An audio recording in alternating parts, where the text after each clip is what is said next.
In 2020, I set up global acting event World Monologue Games in response to the impact COVID was having on the arts. 2 years later, we've just launched a world first embedded within another world first. In short, we're the first acting competition to turn our best ranking performers' work into NFTs, and as far as we can tell, we're the first anyone to sell NFTs without using the blockchain.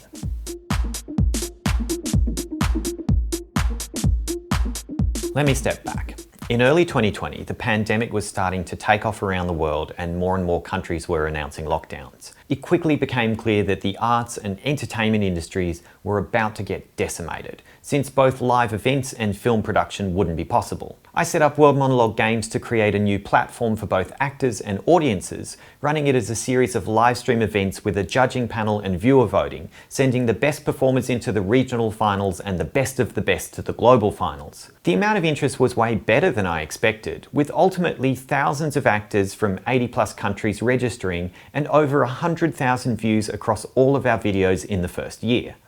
This was fantastic, as it was providing decent exposure for the actors that even led to a few instances of competitors being noticed by producers and getting cast in upcoming projects. The thing about World Monologue Games, though, I'm particularly proud of is how it allows people from anywhere to participate as total equals. We've featured actors from over 50 countries in the event, and our global finals have had actors from the USA, the UK, Australia and Canada, but also Italy, Austria, Kenya, China, Malta, Zimbabwe, Brazil, Pakistan, Syria and other countries both developed and developing. This isn't just a happy accident, it's the core design of the event.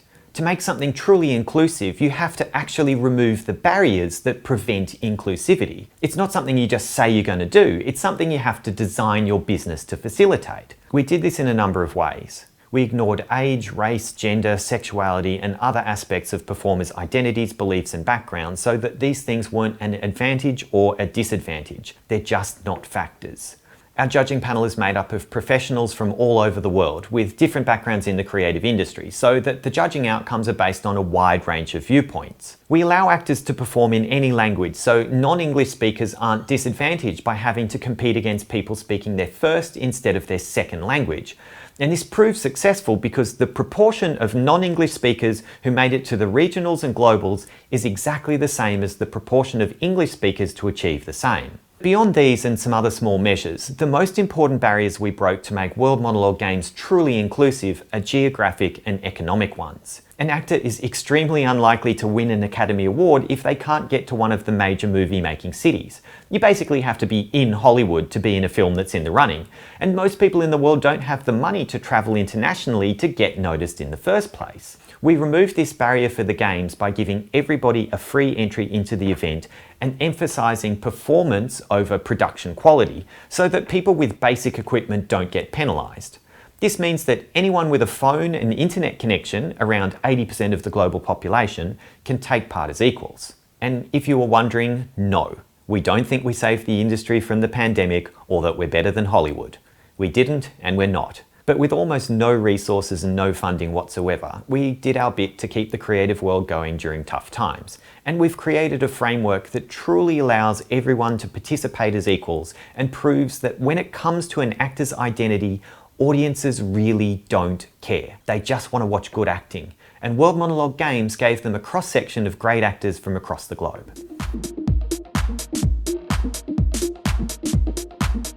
First of all, bear with me while I talk about NFTs and the reasons we don't want to use the blockchain.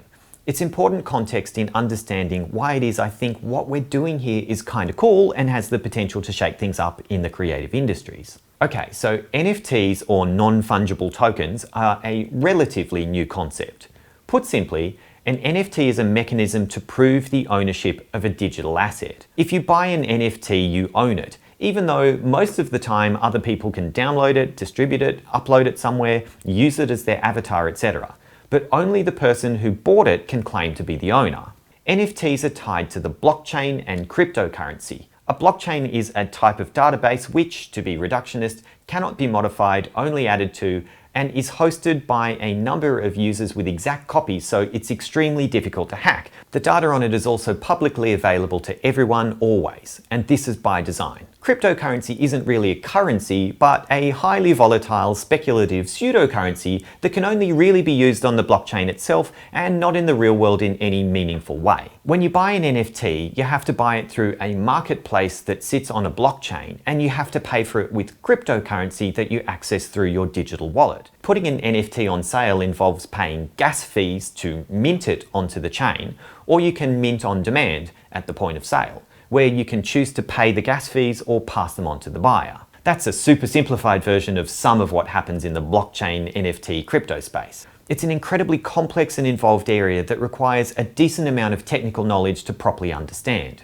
There are hundreds of videos which go much deeper than this one if you want a stronger foundation to understand it all. But to keep it simple, traditional NFTs are digital assets which you can buy and sell. They are hosted on the blockchain. You pay for them with cryptocurrency. And some of them have sold for millions of dollars, but the majority actually lose money on costs.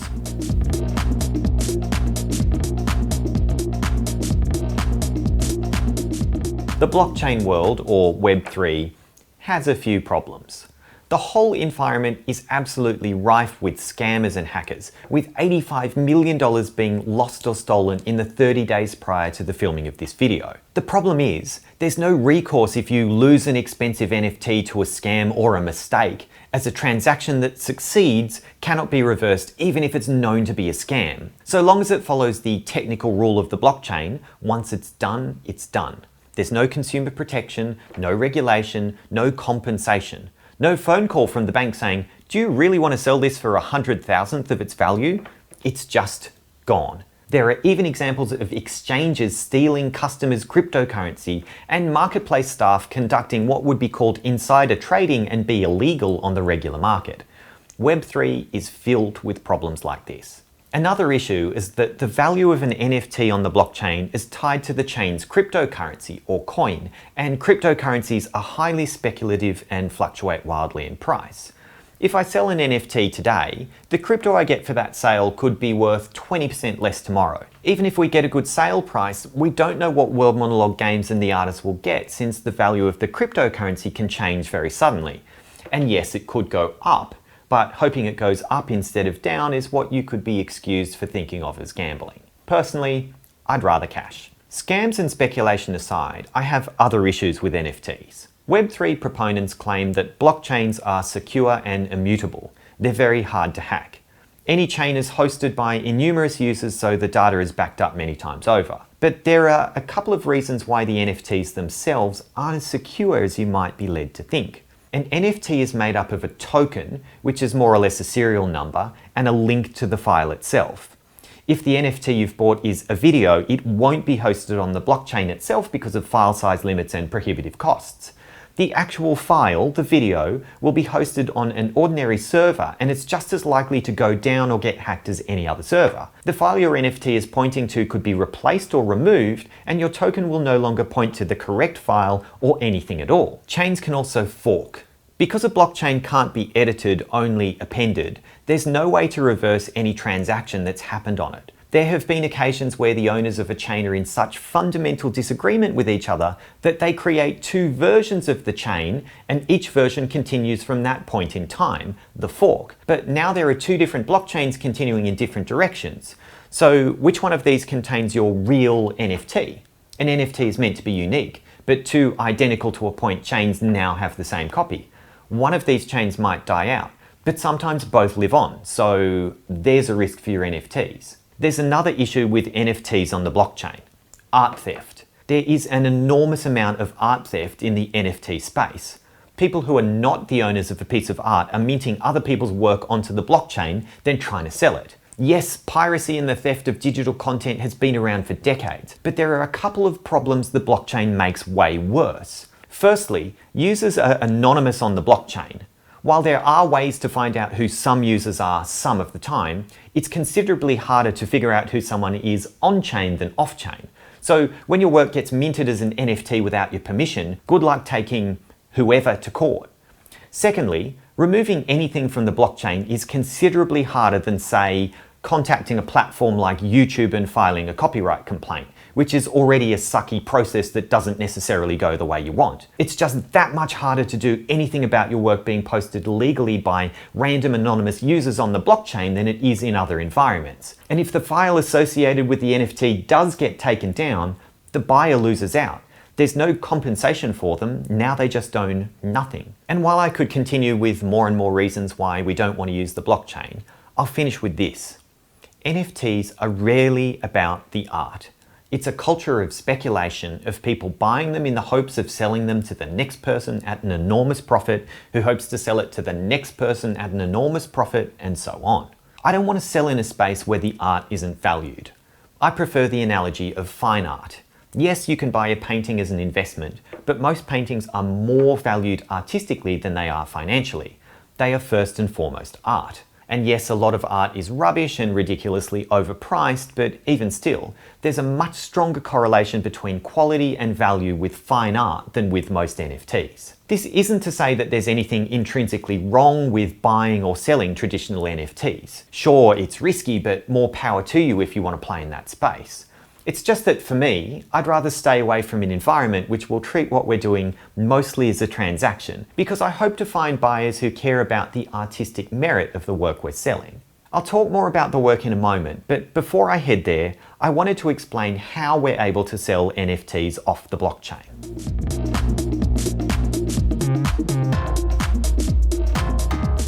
As part of a business incubator I facilitate, I love to teach the concept of first principles. This is all about breaking a thing down to its most fundamental components. Try to identify any assumptions and challenge them. Ask, must it be done this way? Can it be done differently? So what is an NFT at its core? A unique token on a blockchain that points to a digital asset in order to allow someone to own an otherwise infinitely replicable thing. Yes, but also not really. That's not what it is at its core. I gave a more fundamental definition of what an NFT is earlier, a mechanism to prove the ownership of a digital asset. People don't buy non-fungible tokens to own a token. This is just a receipt that points to a thing. They buy an NFT because they want to own the thing the token points to. Given this, why does an NFT have to be associated with a blockchain? It doesn't. A digital asset can be hosted off the blockchain on a hard drive or a server, and there are plenty of ways to prove the ownership. In fact, if you think about it, proving ownership of even the most basic things is problematic. If someone stole your shirt, how would you prove that it's yours if they refuse to give it back? What if they just deny taking it? You call the police and the thief tells them that you gave it to them, or just says that it's their shirt.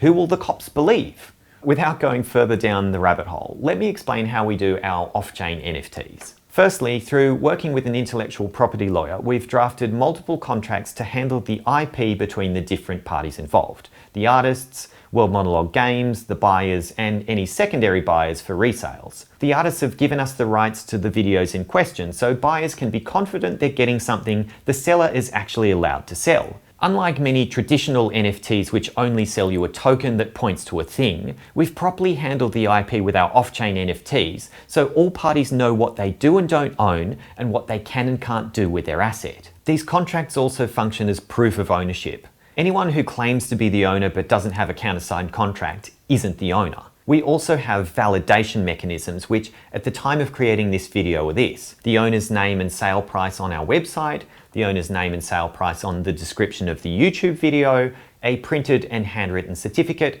and a photo of one of our staff holding the signed certificate. If there's ever a dispute of ownership, we can resolve it directly, unlike on the blockchain where most users are anonymous and whoever has the NFT in their wallet is considered the owner even if it's known to be stolen. If one of our buyers wants to remain anonymous, they can. We simply don't publish their name on the website and YouTube video, but the contract and certificate in our own private records still prove ownership.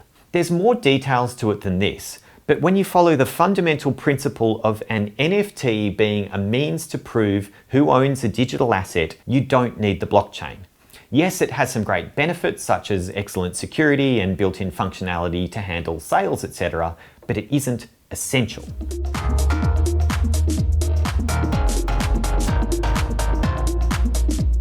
Okay, I'm just going to dive on in with 4 reasons why someone might want to buy one of the World Monologue Games off-chain NFTs. Reason 1, own art. It's kind of hard for me to spruik the merits of these performances when you can just watch them yourself and make up your own mind. But I do want to call out a few of my personal favourites. Our main category global champion Hugo Capoletto is a total powerhouse. His performance is so heartfelt and moving.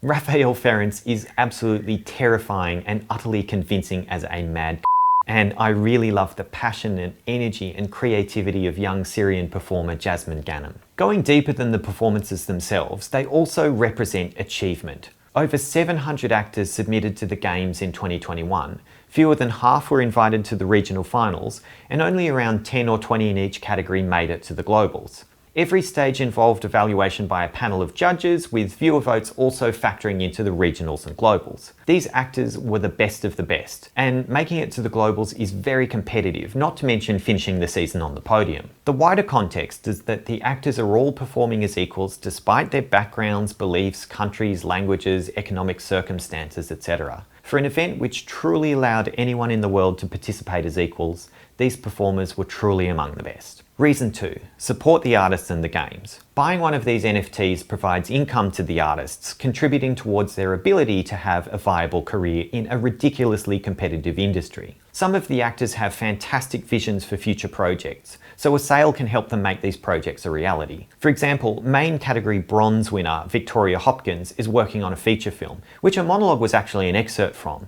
and she's currently in talks with producers and investors. Any income will help make this project more viable. It also provides an income stream to a self-funded arts organisation.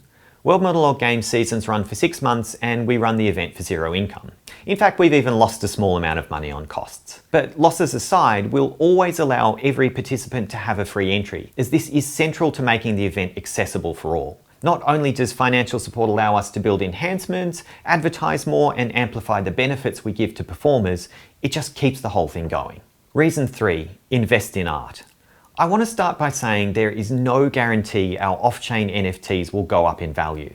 No one can ever guarantee that. Investing in traditional NFTs or these NFTs or the stock market is a risk if your only interest is profit. That said, I think there are a few reasons why they actually might go up in value. We're the first acting competition to ever create NFTs. The collection is small and we will never add additional pieces from World Monologue Games 2021 beyond what's already included at our launch. We certainly plan to create other collections for other seasons, but this is it for 2021. These NFTs are scarce, they represent artistic achievement, and there are some awesome performances in the mix. They're also the first NFTs ever created off the blockchain, which, without trying to sound too up myself, I think is pretty cool. Also, think about this precedent in fine art.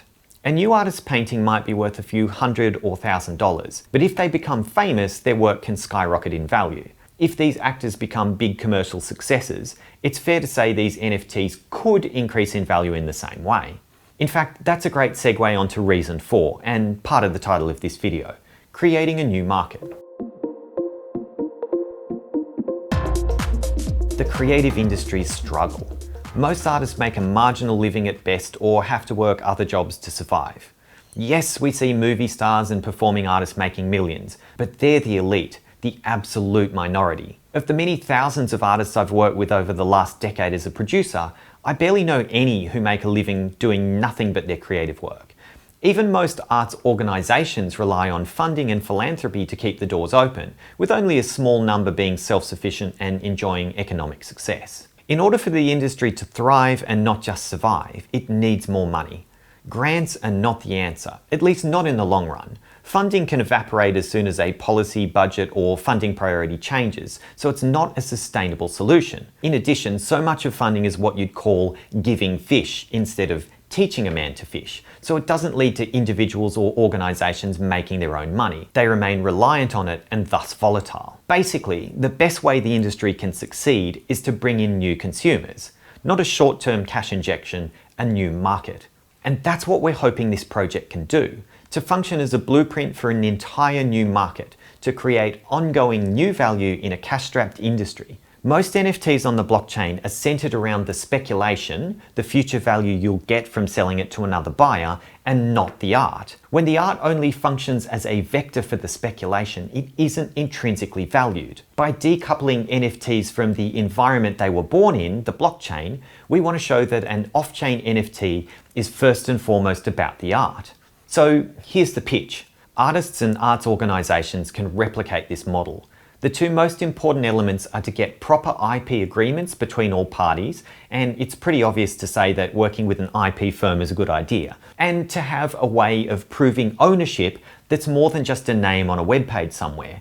You don't want to have a single point of failure, so confirming ownership via several different channels is key. Some benefits you can communicate to buyers are that no one has to deal with cryptocurrency, which some people understandably find off-putting. Buyers know who you or your organization is because your off-chain NFTs are being sold directly through you and not behind the anonymity of the blockchain. And finally, whether you sell digital artworks or performance videos or music or whatever, off-chain NFTs are firstly about owning art. This isn't a complete solution to the economic problems of an entire sector. Other new markets are needed. But with wide-scale adoption, the off-chain NFT concept could bring in many millions of dollars from people who would be unwilling or are unable to interact with the blockchain. If the NFT market is worth $35 billion and the global fine art market is worth $50 billion annually, millions of new dollars for off-chain NFTs seems realistic.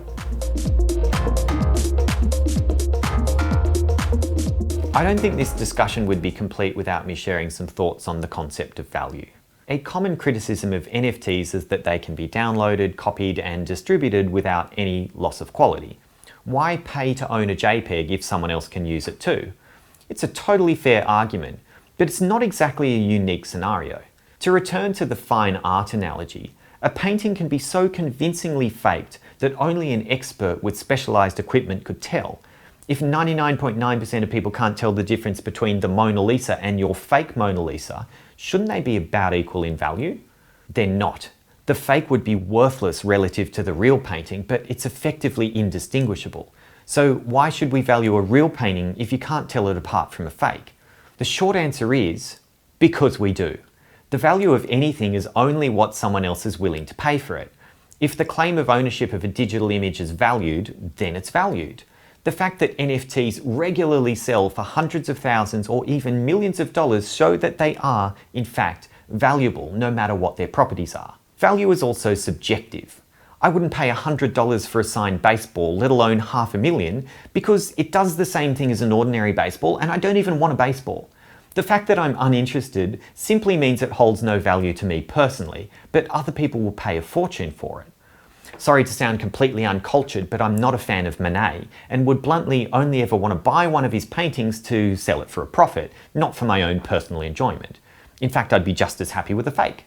Let's be honest, you can't walk into an art gallery without thinking at least one piece that's probably worth a fortune could have been painted by a 5-year-old. Basically, this is art.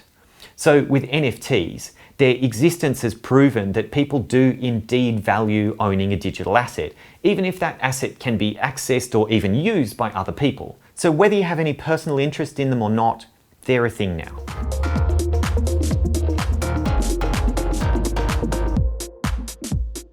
I want to close this off with a few final thoughts.